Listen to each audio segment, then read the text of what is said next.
In the given question, we have a solid cube of mass 5 kg, which is placed on a rough horizontal surface in xy plane as can be seen.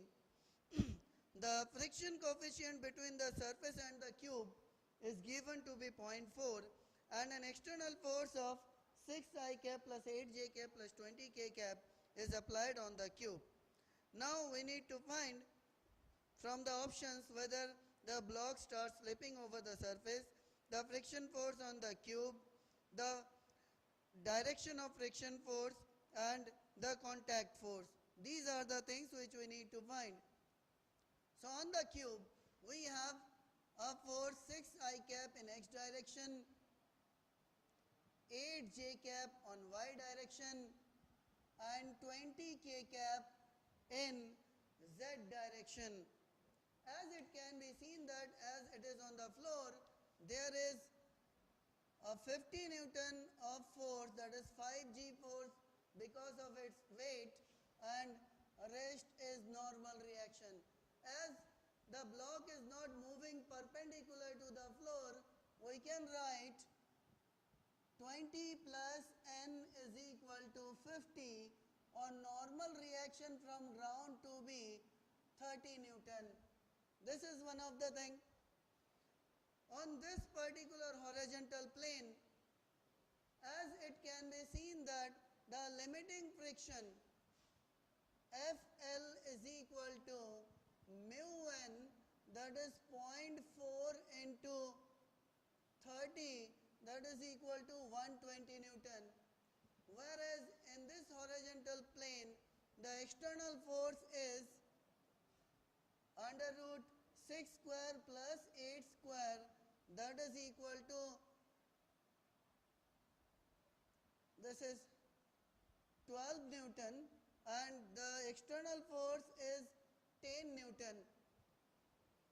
As external force is lesser than limiting friction, so on this block static friction will work and it will not move. So static friction is 10 Newton on this particular block.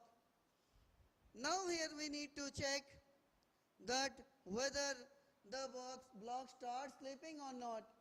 As the external force is lesser than limiting friction, the block will not slip and it will experience a static friction of 10 Newton. So the second option B is correct.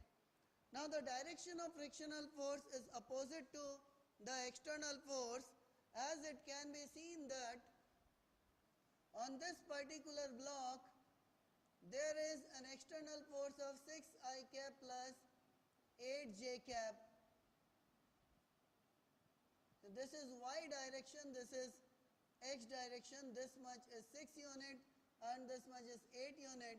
Let this angle be theta. So here from we can write tan theta to be equal to 8 by 6 or 4 by 3 or theta to be equal to 53 degree. As this is the direction of external force, frictional force will be acting opposite to this external force. This angle theta is found to be 53 degree. So rest of the angle is 100 minus 53, that is equal to 127 degree. So frictional force makes an angle of 127 degree with positive x-axis. So as it can be seen, C option is also correct. We also need to find the contact force. The contact force is equal to under root n square plus f square, that is equal to 30 square plus 10 square or 10 root 3 square plus 1 or 10 root 10 Newton. So contact force between the block and the surface is 10 root 10 Newton. So D option is also correct. So correct options are B, C and D.